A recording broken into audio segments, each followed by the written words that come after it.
Hello everyone, today we are going to start with the chapter The Portrait of a Lady written by Khushwant Singh. This chapter throws light on the relationship between a grandmother and her grandchild.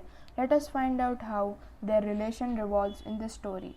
The chapter starts with a description of author's grandparents. Seeing his grandfather's picture hung on the wall above mantelpiece in the drawing room, he describes him as a sort of person who would not have a wife or children.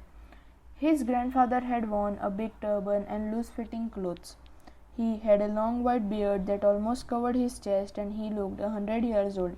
An author's grandmother has been old for 20 years according to the author. People said that once she has been pretty and young, but it was hard for author to believe. Author remarks that the thought of being his grandmother young and pretty was almost revolting.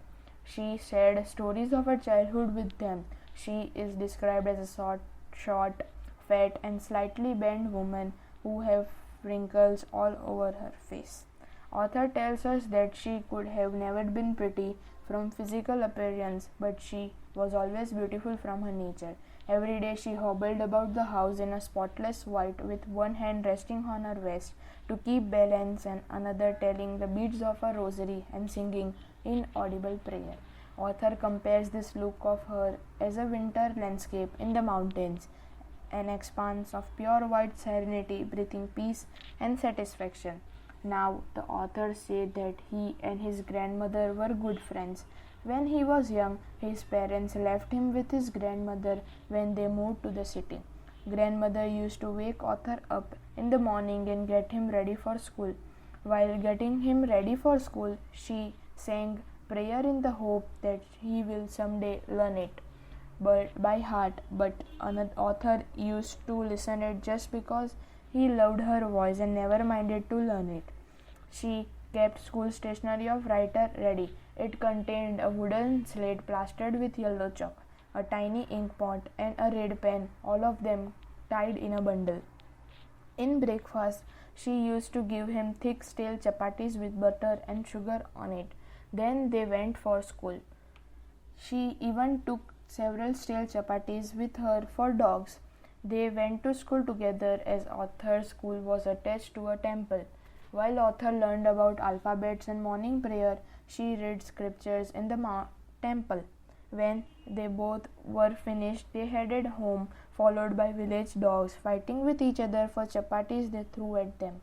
After some time came a turning point in their friendship.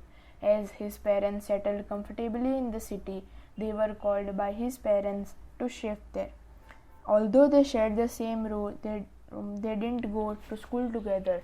He now went to an English school in a motor bus. As there were no dogs in the streets, she fed sparrows in the veranda of their house. Years passed and their contact became less. For some time, grandmother did wake Author up and get him ready for school. When he returned, she asked him what teacher taught him. Author would tell about English words and Western signs. This made her unhappy. Now she could not help Author with his homework. She thought that there was no teaching of God and religious scriptures. When Author told her about his music classes, she became very disturbed as she believed that music was for beggars and harlots. After that, she rarely talked with the Author.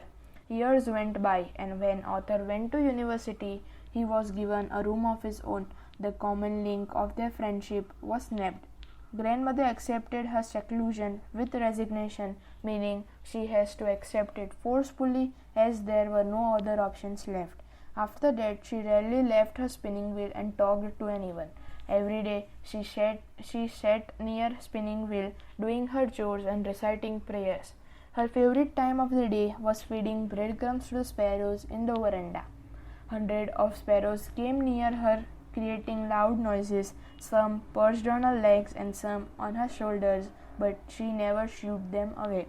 When Author went abroad for his higher studies, he was sure that his grandmother would be upset, but she was not even sentimental. She went to railway station to bid Author goodbye, but didn't show any emotion. Her lips were reciting prayers, her fingers were busy telling the beads of a rosary, and she seemed to be lost in it. She hugged and kissed Author. When he left, he cherished her physical touch, as he thought that it was the last physical contact between them. When he returned after 5 years, he was surprised to see his grandmother waiting for him at the station. He remarks that she didn't look a day older.